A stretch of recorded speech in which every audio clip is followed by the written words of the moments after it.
نبی اکرم صلی اللہ تعالی علیہ وآلہ وسلم نے ارشاد فرمایا میری ساری امت کو معافی مل جائے گی سوائے ان لوگوں کے جو اعلانیہ گناہ کرتے ہیں۔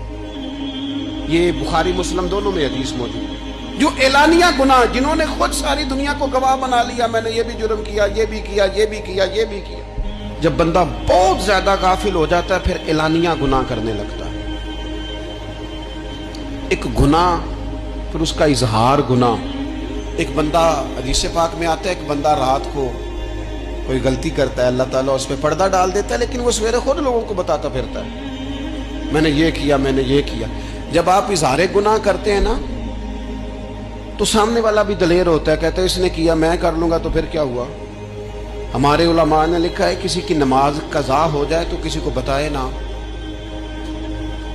قضا پڑھ ڈالے، اس کا جگہ جگہ ذکر نہ کرے۔ اب آپ کہیں گے نا میری قضا ہو گئی، تو آپ کے ساتھ رہنے والا بچہ دوست سمجھے گا یار اس کی قضا ہو گئی ہے تو میری بھی ہو جائے گی تو کیا ہوا۔